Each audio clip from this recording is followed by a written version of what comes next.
Good afternoon, everybody. Welcome to the Arts and Farts channel. This program you're watching today is the Where in the World is Your Music Studio? And I'd just like to say I'm really excited about our guest today. And the show has been going on for quite a few weeks now, and we've had some really wonderful guests, and we've been able to go really all around the world and talk to a lot of musicians about their music studio and where they're currently living. And the last show we had was with Jenny Heemstra in Dushanbe, Tajikistan, which is pretty amazing. We really went around the world.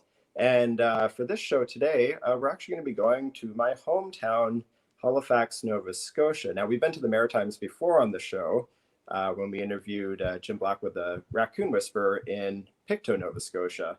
But now we're in my hometown of Halifax, Nova Scotia. So I'm really giddy with joy, and I'm really excited to be talking with somebody from my hometown. So our guest today is Devin Huang, who's 13 years old, and he is a piano whiz. He's a very talented pianist. He just so happens to study with my mom, Lynn Stadola. So yay, Mom. Actually, it's very interesting. Over the past few years, especially when talking to my parents over the phone, they always talk about their students and how proud they are of how their students have been doing, and all sorts of exciting news. They've always really communicated these things with me, and still to this day, they have so much to say about young musicians in Halifax, Nova Scotia. And a great example of that is Devin. My mom's had a wonderful time teaching him and has had wonderful things to say about him. If you check on the internet and look on a lot of music news, you'll definitely see his name popping up. So let's bring on Devin Huang, 13-year-old pianist, piano whiz. Hey, Devin. Hi, great to be here, Mark. Yeah, thanks for coming on the show.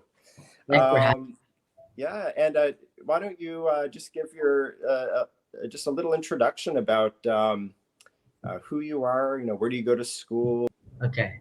Well, to start it off, I started to play piano when I was 7 years old, and the kind of interest sparked when I watched my mom giving like basic little piano lessons to my older brother, Mhm. and it looked really fun to me when I was 7 years old. So I just decided then that I wanted to start taking lessons, and I after like a few weeks of playing, my mom got me a piano teacher named Mr. Waters, and then after that, I had a new piano teacher, Mr. Dola, and now here I am. Oh, that's awesome. Yeah. Well, that's a great story because it's very similar to how I started my instrument, and I was hearing my parents teach from upstairs as they were teaching in our studio. So that's kind of a really interesting thing when you can really get that first experience from your parents. So that's really awesome. Let's just go start with our your most recent news, which I was super impressed by. And this was the CBC. This has been going on for some time. CBC 30 under 30.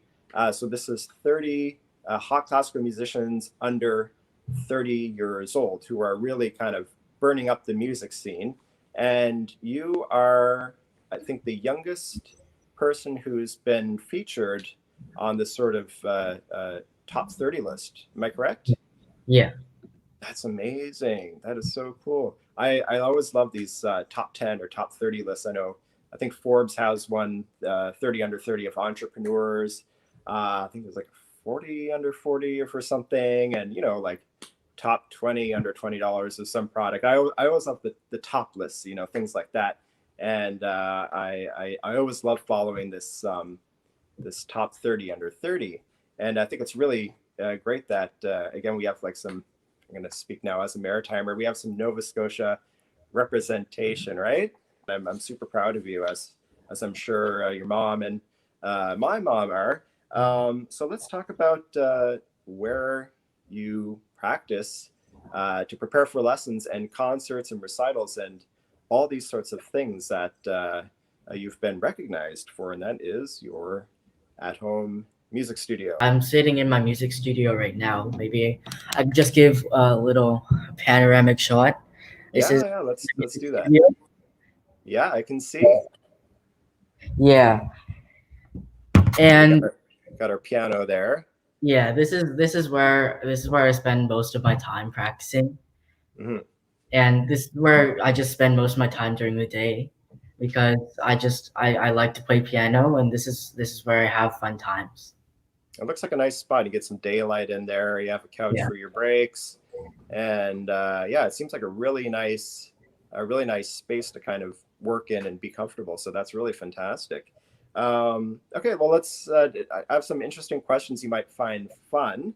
How would you describe a classical musician's studio, or any instrumentalist studio? What is the significance of it, or what does it mean to you? Well, for me, a classical musician studio, it's kind of like an office or a workplace. And I think the best studios for classical musicians are the ones with zero distractions.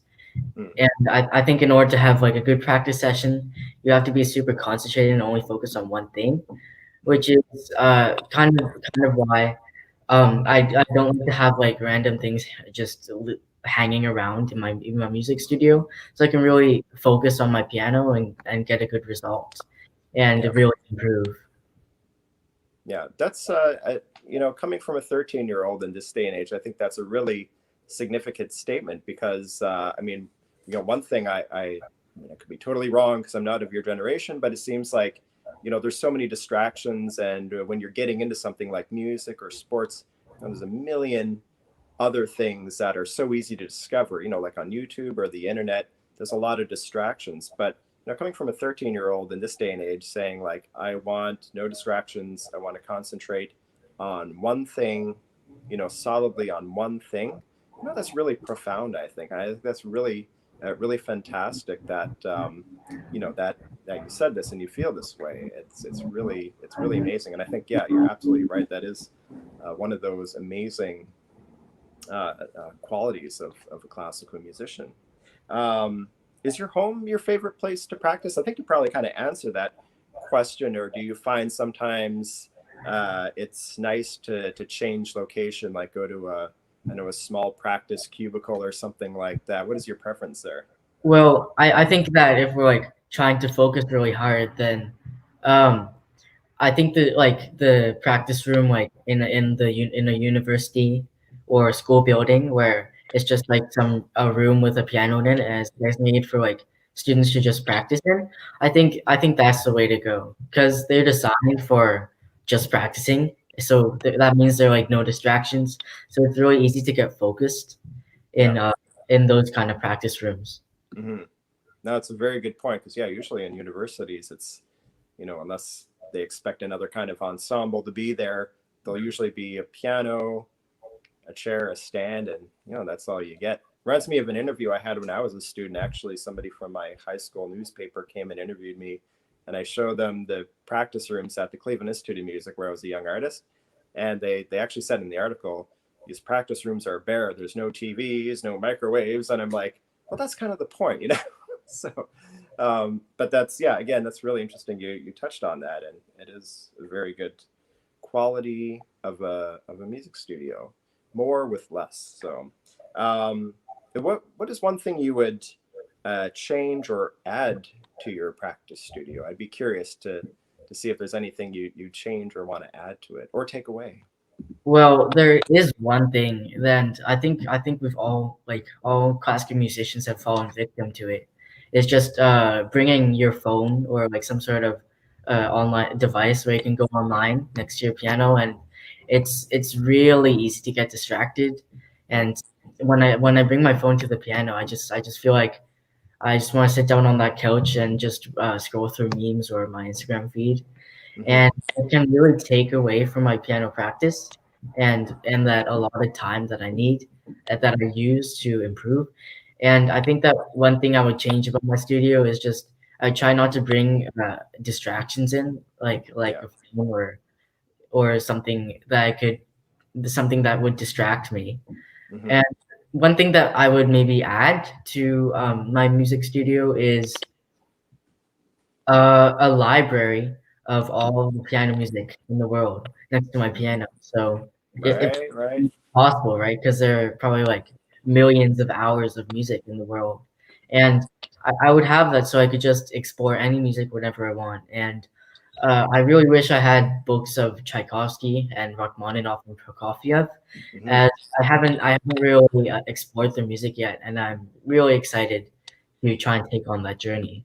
Yeah. Well, that's I mean, that's one of the things you'll discover later on, especially when you're in university or having a career as a concert pianist. You're going to collect all this sheet music, and every time you pick up a book, it's going to have this wonderful memory. You'll be able to remember where you bought it, where you performed it, who you studied with, and you'll have even markings from your teacher that are just really significant. So that's one of the really exciting things to collect through your career. But give it time. They come slowly. It seems like sheet music can never come fast enough, but it comes into your life Yeah, kind of as your career blossoms. So that's really, really cool. So get a really good bookcase, because those things weigh a ton. So, and actually that's probably one of the ways that people can tell you're a pianist. You have to, I get to carry my violin case around. You don't carry your piano around, so you'll always have a big music tote full of scores while you're walking around, and people will be like, "Oh, you must be a pianist." So, right? yeah. Awesome. If you can name one thing that you think is missing from most people's music studio, anything you notice that's usually lacking. Well, one thing that I think that's important that everyone should have in their practice studio is a place where you can take a break when you're not practicing. Mm, And I think that taking a break is also very important when you're practicing, because it just allows you to refresh your mind and um, like restart yourself, and it stops you from feeling overly frustrated or tired. So usually I would take a break when I'm feeling tired or frustrated. Like sometimes there are some really tricky passages that I'm trying to practice on the piano, and sometimes mm, there are just these ones that are really really tiring. right. For example, passages that contain doubled thirds and doubled octaves and doubled sixths and Hmm. fourths and fifths. Those are super tricky, and it's hard not to get frustrated at them, but they take lots of patience, and sometimes you just have to take breaks from doing those from playing those passages, and Right. there are also pieces that just tire you really fast. For example, there is a piece that I'm playing that has lots of staccato octaves, and that tires me really really quickly. Hmm. So those are the reasons why you should have like a place where you can take a break near your studio, so you can just relax your fingers and relax your brain and not feel tired or frustrated. And That's a also that's a you good can point. Yeah. yeah, and also you can listen to recordings and listen to music specifically of the stuff you're practicing when you're taking a break, and I think that also helps. Oh yeah, yeah. Getting lots of ideas and then kind of picking and choosing like that. Do you Oh have yeah. like a magic formula? I mean, it seems like you kind of know when the right time to take a break is, but I used to do like 50 minutes and take a 10-minute break, another 50 minutes, take a 10-minute break, little systematic. But do you just kind of do it when you feel like it? Yeah, I just practice until I just take a break whenever I'm feeling tired or anything like that. It's Yeah. not Well, that like a sort of systemic thing. It's just yeah, whenever I feel like it, I would take a break. yeah, yeah. Well, that's great. It's good to know when you're done for a little while, and it's not only good for your mind, good for your good for your tendons and fingers. I mean, now you're still super young. You have super healing powers, but once you get to kind of the late teens, that's when you can actually injure yourself playing. And pianists, the things they do, the spread they have on their fingers is unbelievable. So it's good you have this skill now. I think it's going to benefit you a lot later on, right? So that's really really nice. Spread the word. Okay. What was my next question? Oh yeah.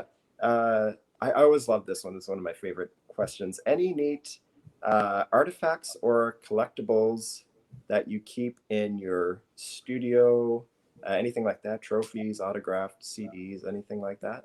Yeah. There I have a second piano that I used to use when I didn't have this BB Grand, and I'll just maybe move the camera to show those. Mhm. There's some certificates on them. I don't know if you can see that. It's Oh behind. yeah, I do. Yeah, and it's probably uh well, it's what I like about my. It's my best accomplishment in my opinion, Hmm. where I it's a certificate from the Canadian music competition. Actually, Hmm. just I can just grab one of them right now. Oh yeah. Yeah, right here. This is for the Canadian music competition, and I got this when I placed first and with the grand prize in the ages 11 to 14 category. I For, remember that. Congratulations again. and That's it was a surreal experience for me because it's one of my greatest accomplishments. hmm. And I just felt like this kind of thing never would have happened, and it's it's it's really exciting to receive one of these awards. Just like it was, Absolutely. I had the honor to be part of the 30 under 30 as well. Yeah, yeah. Well, that's really great. I mean, it's something that's not distracting in your studio, and it's something that gives you, you know, possibly if you're having a bad practice moment, it's you can look at it and be like, you know what, I made it to that point. I can definitely do this again. It's I think it would really kind of motivate and inspire. I think it's great you keep them there, and they should stay, I think. All right. Uh, what's one thing in your studio you haven't used in years? Right? What's just kind of laying around collecting dust that you find you don't need anymore? Well, there is the old piano that I had before my baby grand, as I mentioned. It's Hmm. it's kind of become obsolete since Hmm. I don't use it anymore to practice. Yeah. But it was a good piano for when I was just beginning to play. Yeah. And Well, it's good to have a second piano. You never know if you might get the teaching bug and you might want to start teaching or something. So maybe it's keep it on the back burner. Let it sit there for a little while. Just keep a Swiffer duster on it in case don't let it collect too much dust. So great, great. And actually, what do you use? Okay, besides your baby grand piano, what do you use all the time there? oh well, I guess I use my fan for when it gets hot in the summer, I guess. Yeah, Uh, I like to explore lots of music, so I have lots of piano books lying around. right, right. Yeah, that's it, kinda. Well, that's cool. That's cool. Well, fan is definitely a great thing to have around. And actually, It gets when it you gets really hard to practice when you don't have a fan around in the summer. yeah, And I I've had thought some it, hot summers where I've just played right up to the fan. The fan was basically my audience, and oh, that was hot summers. Yeah, yeah. great. What were you going to say something right after that? Sorry, I cut you off. Yeah, I was gonna say that I just recently caught the fan, and it was really hard. It is really hard to practice without a fan because Mhm. you're really sweaty and hot, and it kind of detracts from your playing ability when Mhm. you're feeling uncomfortable. So it's good to Yeah, have like, some sort of like device that helps you keep calm and centered uh, mhm. when you're in your studio, so that you can really make the most of your practices.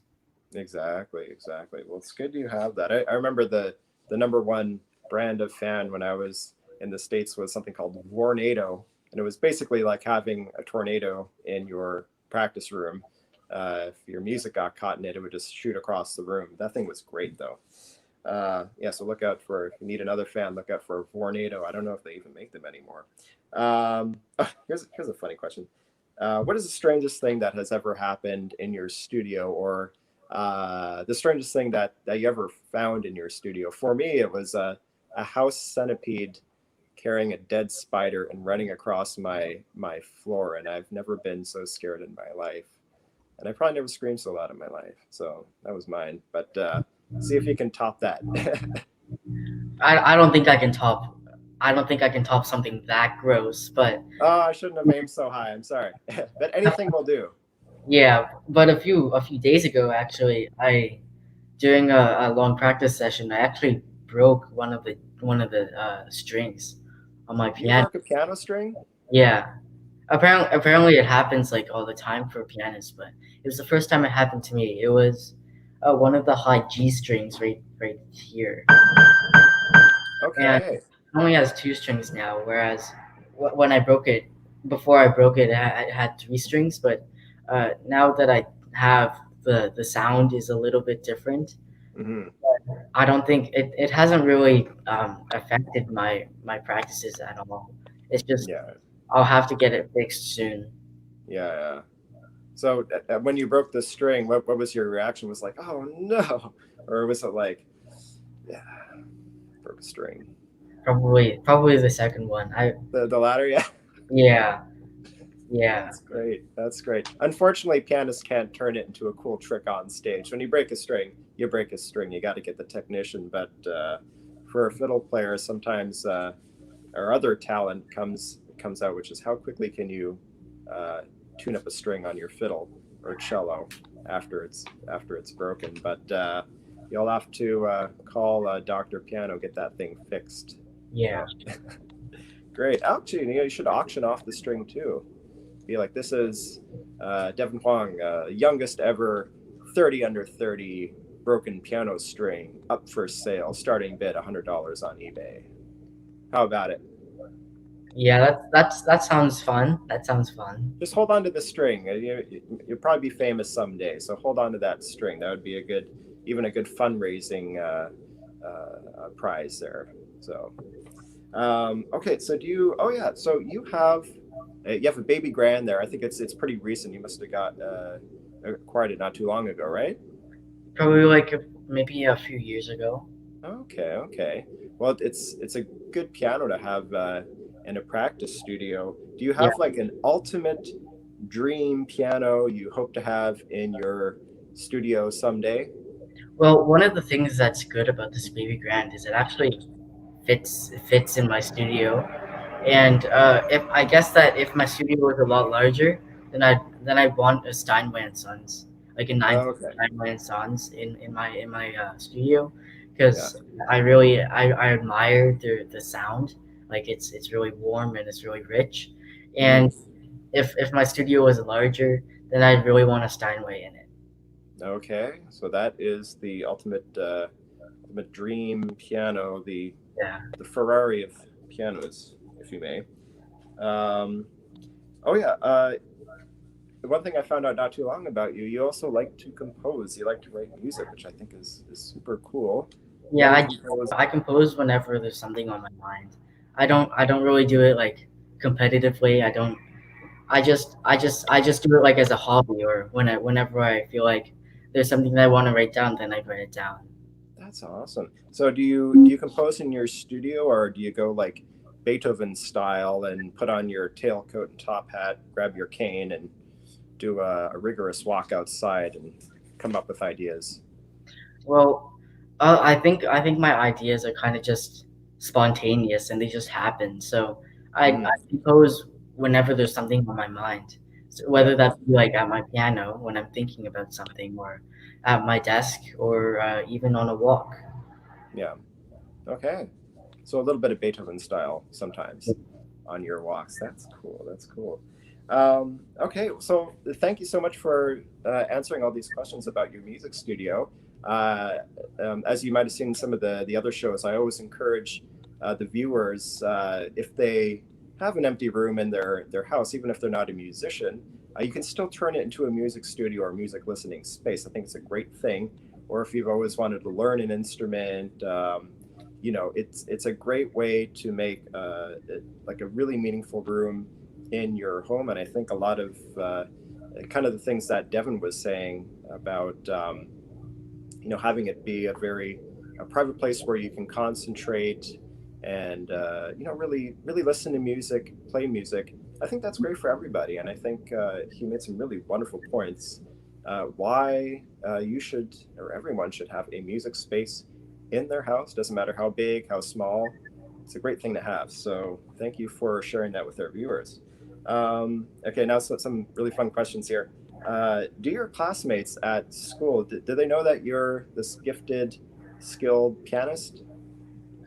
Yes, they do. I don't try like I don't advertise the fact that I'm a pianist to anyone, but if anyone asks, then I tell them the truth.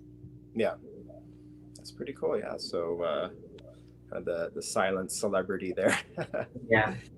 Yeah, because as a pianist, sometimes if you really want to kind of impress everybody, if you're in the store, even like Costco has them. Sometimes they have an electric keyboard set up. Do you ever like, just out of the blue, just maybe tap on an open A and then just start ripping into something?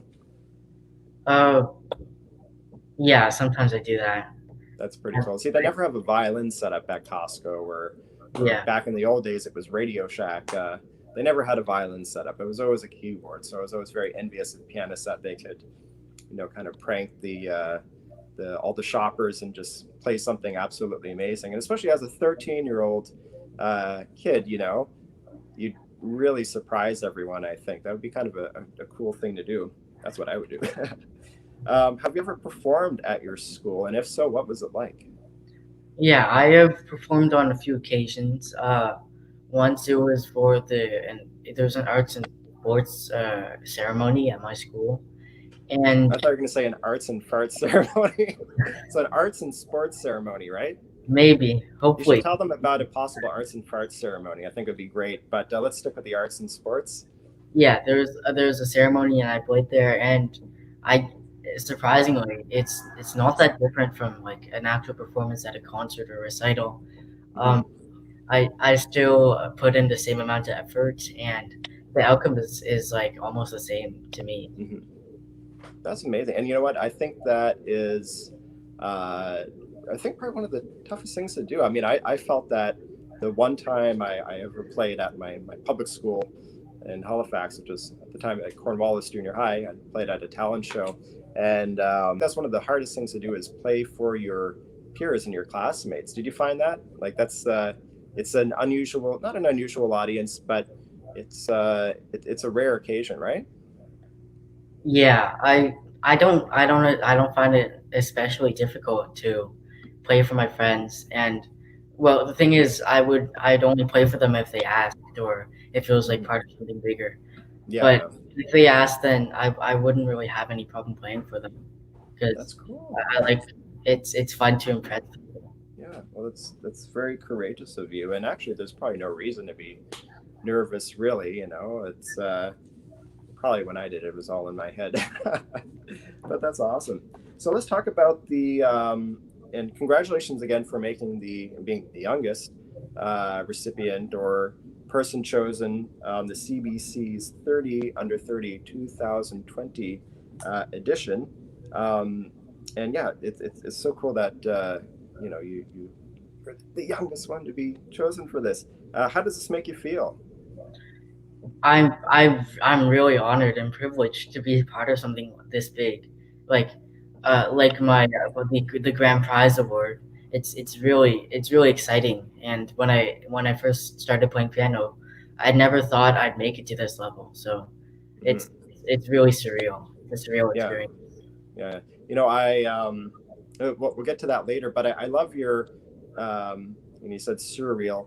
I'm thinking about something real in the website that showcased your photo there. You had just a very true statement about yourself, what you like doing when you're not practicing. I think that was so cool. I think there was a lot of quotes from a lot of musicians, which were really fascinating. A really neat opportunity to pick a quote that you kind of really believed in. And I love how you were just like, with everything I've achieved, at this young age, I like doing these other things. It's really personable, and I think you really gave a very personable, um, just kind of little tidbit about yourself that I think audiences really like. And I personally thought it was super cool. But we'll get to that a bit later. About the CBC 30 under 30, what do you like about this yearly showcase of young musicians? I think it's important for young aspiring artists such as myself to be part of things like this because it allows us to take take in the greater audience, and Hmm. it's really good that we're getting this exposure. So then we have the boost in order to become like professionals in the future. Yeah, yeah. No, I think it's really really wonderful, and I think one of the things I like about it, it really places importance and really makes people recognize that music, playing music, it's a skill, and it's something that a lot of these young musicians put so much hard work in, and you really put a lot of hard work into it, and the relationship between teacher and student, I think is amazing too, the kind of way in which you grow together. And I think this is really just a way of saying, like, here's the end result of this, and here's someone to really look out for when they're on their career. So we're going to be watching Devin, which will be awesome. I'll definitely be keeping my eyes out. And yeah, so what are some of your other hobbies and activities? I think, yeah, a lot of people who saw the release on the website are very curious as to other things you're interested in, because you're such a hardworking musician, such a hardworking pianist. What else do you like to do? Well, I feel like if you do everything, if you practice in your allotted time and you schedule yourself, you still have lots of time to do things that you also enjoy. For example, I like to go in the winter. I go skiing. I like to go fishing. I like playing sports like basketball and badminton and soccer. I like playing video games, chess, surfing, and hanging out with my friends. And I I think, thought that was super cool, the surfing thing you like doing, and you have photos to prove it too, which is really yeah, cool. and I think that in just doing your hobbies is completely doable Hmm. as the hardworking musician. It's just you just have to schedule yourself, and if you schedule yourself well, then you have lots of time to do what you like. Yeah. So to be a pro at time management at your age, I think is another really fascinating thing. There's a lot of time in a day, and you've shown that you can definitely do all these things. That's really really great. Um, and how do some of these hobbies activities fit into your musical life? Do you find it helps you practice? It's refreshing, or are they completely just disconnected? It's just two different things you like. And how does it? Yeah, how does it fit into your musical life? Well, for the most part, it kind of has no effect. But when I'm playing video games, there are lots of video games that have to do a lot with hand-eye coordination Hmm. and rhythm. Like there's some rhythm games like Ozu and Beat Saber, which is like Hmm. a VR sort of thing where you hit blocks that are coming towards you. Yeah. Uh, that like goes to the rhythm of a musical song. And but other than that, I would only think that video games really have anything to do with music. Yeah, yeah. Well, I think definitely the kind of the interest of a musician to take a look. I mean, take for example a keyboard. When you have black and white keys, it just looks very. Although it's a beautiful instrument, it's black and white keys, right? It's just very spread out the same way, the constant pattern up the keyboard. But it takes that kind of sort of motivation and challenge to make something artistic, to make something musical with that. And I personally, I always thought of video games or game controllers as a sort of cold, kind of weird thing that you kind of want to get control of. You want to understand it. You want to get in there. And I think it's kind of a neat thing that we're able to do as musicians, is quickly learn the feel and kind of sensitivity of some of these games. I think they've talked a lot about with doctors using medical equipment, having grown up with video games, and I think there's kind of an interesting connection, very light on the surface, but an interesting connection between musicians as in games as well as other things as well. I mean, and I think it's really neat that you do sports as well. When a lot of people think of musicians as super careful with their fingers, you go out and you do sports and play basketball. Yeah. What are your thoughts on that? Are you scared to hurt a finger, or are you just like, I'm just gonna to do it and enjoy life? Well, when I first started like indulging in playing sports, it was really hard because every time I'd sprain a finger, it would take like a few weeks to heal. But Hmm. now I've sprained my finger so many times that it doesn't actually take that long for them to heal. It's your So young healing powers. yeah, so I think that playing sports has actually made me stronger in the sense Yeah. that I don't get hurt as much and as often. I think that's a really good point because you do have to exercise your larger muscles to work your smaller ones or to be able to actually relax them, right? Yeah, I was going to say that if you're a musician, then I don't think you should really worry about hurting yourself unless you're doing something really dangerous.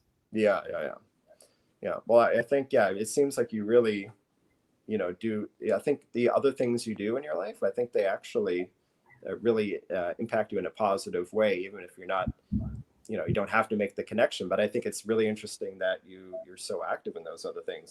um oh yeah, because since not to dwell on video games too much, but do you have any favorite video game music? I think Minecraft music is my favorite music. I don't know if you're familiar with it, but Hmm. it's it's completely different to any other music. My to any other like video game music that I can think of. Hmm. It's like ambient music, and I think that you should really check it out. It's really cool. It's like calm and it's nostalgia. It's nostalgic, and it's one of the reasons that Minecraft is such a popular video game because the music. Hmm. Well, to be able to come up with music that matches something like that, I think is amazing because you know when you're given the job to write music, it could be for anything, and yeah, to match it to something like that, that's got to take some skill. I think that's great. Oh, here's kind of an interesting thing. You mentioned you listen to music on your breaks, right? You listen to a lot of probably other pianists play and Yeah, musicians like that. That's great. yeah. And which famous pianist, dead or alive, maybe that you've listened to recently, would you like to play a duet with? I think I want to play a duet with Chopin Oh because yeah. I like Okay. his music, and I think that if he composed a duet, it would be really cool.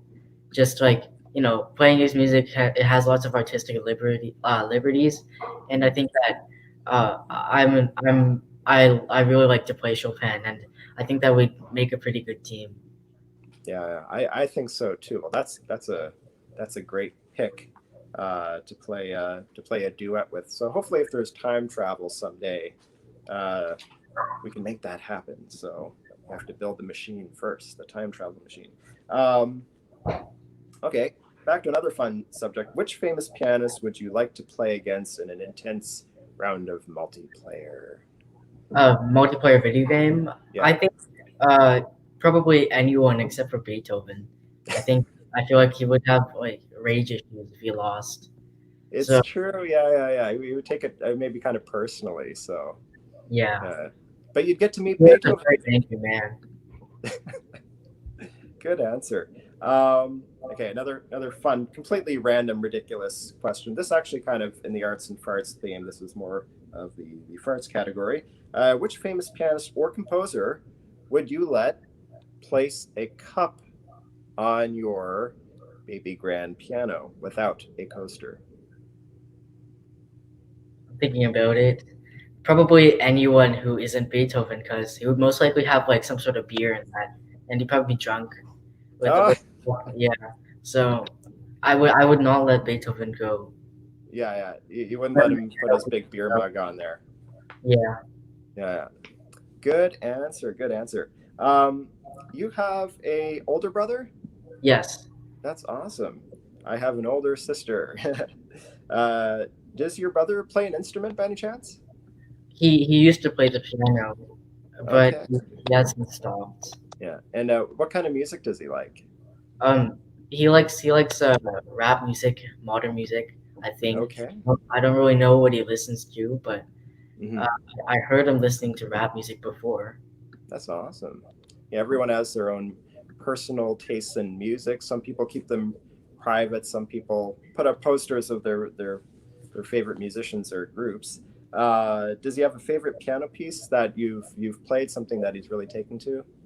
Well, when he used to play piano, I'd show him pieces that I thought he'd like. It's like well, it was a long time ago, and they were really like easy pieces Hmm. from my grade six RCM books. But the ones that I showed him were the ones that he liked.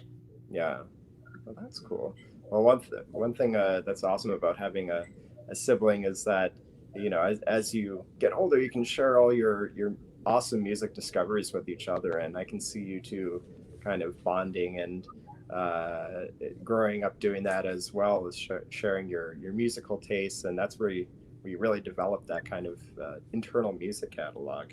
I think this is really fantastic. We've covered some pretty interesting things about you, Devin, and I hope the viewers and listeners on Where in the World is Your Music Studio have enjoyed this interview. I really have enjoyed getting to know you a little bit more because we've only ever met briefly when I've been home in Halifax and you've been over for a lesson. So this was a great way to get caught up. And is there anything you'd like to add? Just tell our viewers or listeners about you or about any recent great achievements, accomplishments, anything coming up that we should know about? No, I think this was a really great interview. We covered a lot of bases. Yeah. Well, thank you so much for being so willing to chat with me, and congratulations on this most recent success, the CBC 30 musicians under 30 who are heating up the runway on the classical music scene. I think it's something really to check out. Read up on all these musicians. Everyone is doing something pretty spectacular, and for myself, just seeing a fellow Maritimer, make that list, I'm super, super proud. And it's always great to see just all this wonderful talent and music that keeps coming out of the Maritimes. You should really check it out if you're a fan of the Maritimes. There's always a steady stream of great musicians that are making this fellow Maritimer super proud. So have a great rest of the afternoon. Go do some good practice, and maybe you'll get your surfboard out a few more times before summer's over. Hopefully, right? Hopefully, That would be great. You got to teach me how to surf someday. maybe. Yeah, yeah. I'll probably just do the doggy paddle on the surfboard, but I might not try to stand for a while. Great. So have a great afternoon, and congrats again. Thank you. Okay. Bye bye. Bye.